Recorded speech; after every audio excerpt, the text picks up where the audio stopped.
this episode, we're going to take a look at more hate stuff, mishaps, and more gaslighting. Horrible gaslighting from the hate stuff the Trump administration. And remember, we put hate stuff in all of these horrible, unqualified people in these very important positions.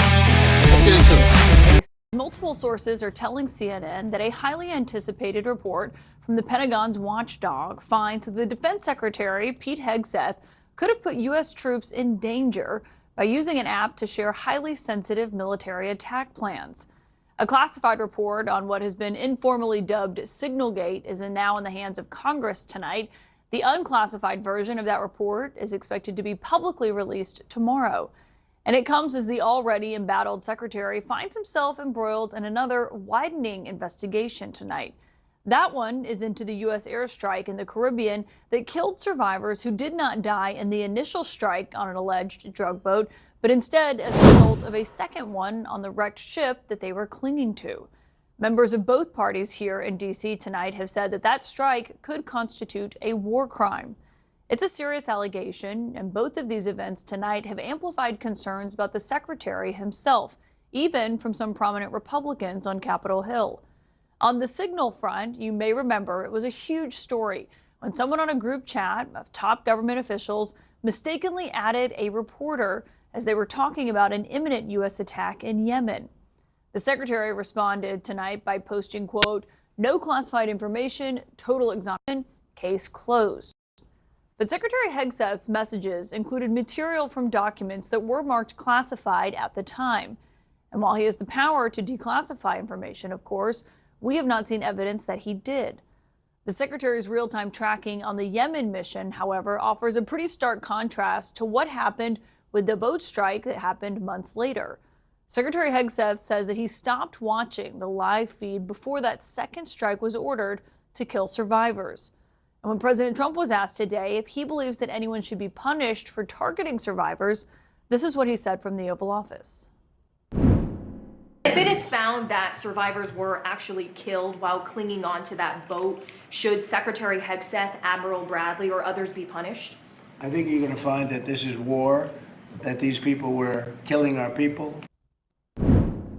That was the president's answer. We wait to see what Admiral Bradley has to say because he's got a slew of meetings on Capitol Hill with leaders from both parties about what exactly went down. You can expect Congress to push for messages that were exchanged before that strike happened. What were the directives? What happened during the strike? And of course, what came after, along with the full video and audio of those strikes. The president today, when he was asked by reporters if he supports the release of the second strike, so everyone can see what that looks like, said yes. Release video of that first boat strike on September 2nd, but not the second video. Will you release video of that strike so that the American people can see for themselves what happened? I don't know what they have, but whatever they have, we'd certainly release, no problem. You know, we stopped every boat we knock out, we save 25,000 American lives.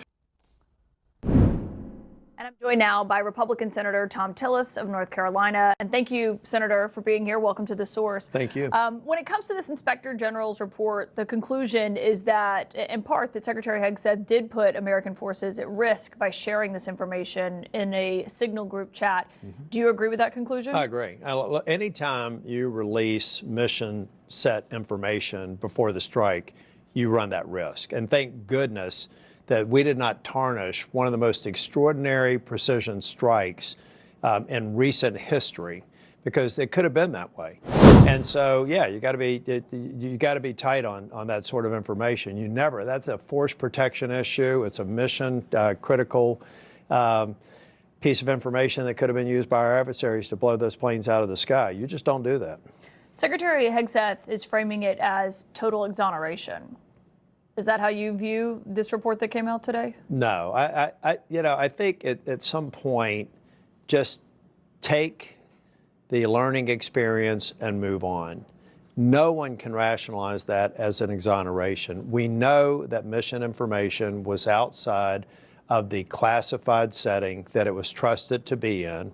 And, Caitlin, I don't even bring a pen into a classified briefing. We obviously don't have our phones, we don't have our watches. I don't even bring a pen in to make notes, to remove any doubt that there is something that I could have dropped or put in the trash can that I forgot about, because that's how seriously you need to take classified information. Thank God nothing bad happened. Thank God the great decision that the president made to make that strike was successful, but it could have put it at risk. And why would you send the signal that maybe this is okay? Maybe you could be exonerated by leaking information before a critical mission. Just let's move past it. Well, and you mentioned classified briefings. There's about to be a few on Capitol Hill tomorrow over these alleged boat strikes and the fact that 2 survivors were clinging to a boat after one strike, and then a second strike was carried out. You said whoever ordered the second strike on the survivors needs to get the hell out of Washington. Yeah, I stand by that. Is the way you put it? Yeah. Pete Hegseth says that was Admiral Frank Bradley. We need to get to the bottom of it. You know, I have observed in Iraq several years ago, I was in Erbil outside of Mosul, and I have observed a kinetic strike, and I know the process that you go through and the number of people that may be watching and the legal procedure that you should go through to make sure that you have the authority to do what you're doing is within legal bounds. Hopefully we'll have a transcript of that information, we'll review it, and then we'll get to the facts. But at the end of the day, anyone who knowingly took on a disabled vessel, you learn that the responsibility a boater has, if you're a recreational boater, to actually come to the aid of a distressed vehicle, a vessel, if it doesn't pose a threat to you. Minimally, you should have at least followed through by trying to get assets there to apprehend them. If someone knowingly launched a second missile at that boat, which led to the deaths of the other 2, then they have to be held accountable, and they shouldn't be in whatever role they're in. They've been putting the onus of this on the Admiral here. Do you believe that it is on him, or do you think it's on Secretary I'll take Hegseth? at face value right now what Secretary Hegseth said. He said he wasn't there. He said he was busy doing other things. I would assume a part of the record was... I'll be short. You notice that they have to be delusional. Do you notice how he just said, I'm totally exonerated? That report said nothing like that. They're either delusional or just totally dishonest. I'm going to go with the second one. Totally dishonest. And I think we're all stupid Trump supporters who will back them no matter what, as they just sit and gaslight right to our faces. Once again, how thick-headed do you have to be to ignore this? I guess you're just sitting there watching Fox News and Newsmax and listening to Glenn Beck all day. You really don't know any better, do you? I mean, I've tried to explain this to other people who try to have conversations with Republican supporters, right-wing supporters. I've given up a long time ago. I tell them, you're doing no good. You're doing absolutely, it's not going to help. Because that 10% of the time that they're not in their comfort zone, and unfortunately, most people just want to be comfortable.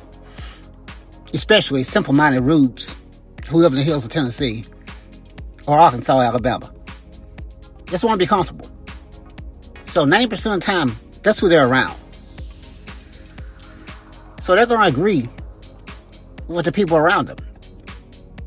Doesn't matter if it sticks it to they're killing them their own selves. They're voting, advocating their strong best interests. Doesn't matter.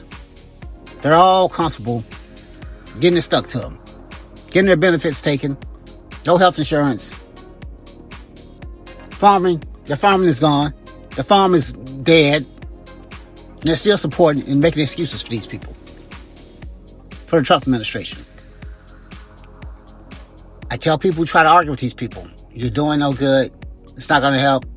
That 10 minutes you're talking to that person in the bar, they may come to their senses. But the other 90% of the time, they're going to be around those other rubes who's telling them that Trump's the greatest thing since sliced bread. I mean, it's useless. And they're listening to Glenn Beck and watching Fox News, who are misinforming them horribly. But you would think, after you've lost all your benefits, maybe your farm is dead, maybe something will kick in. Hopefully, maybe. Obviously, Donald Trump, you're sitting there watching this man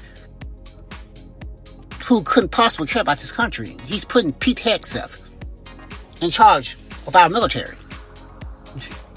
A person who obviously has no idea what he's doing. Christy Nome. I could go on and on. The fool in charge of the FBI. If you cared about this country, as the president, you would not put those kind of people in charge of those very important positions. You take care of the Trump supporters. How's this not getting to you? And when they constantly do corrupt things, or they're purposely doing them, or they just don't know what the hell they're doing, as Pete Hegseth is doing both of those, you would think, oh, maybe I made a mistake. Yeah, he realized he made a mistake. No. He doesn't care about that, any of that. He's got exactly who he wants. He's got the lackey he wanted. That's why he put that lackey in that position. He doesn't care who's qualified for that position. He wants a lackey to do what he needs or he wants him to do. See, people, as horrible as his first administration was, there was people in that administration who would say, hey, man, you can't do this. It's horrible. It's going to come back to hurt our country. Somebody's going to bomb our sailors when they're sitting out there in the ocean, hanging to the boat. You know, these things have consequences. How do you not realize this? All these horrible things, they have consequences. These horrible trade policies. All these things have consequences. And you're feeling these consequences now. Just some of them. Like I said, I wasn't going to be long. Tell what you guys think of the video. Let me know what you think in the comments. Thanks for watching.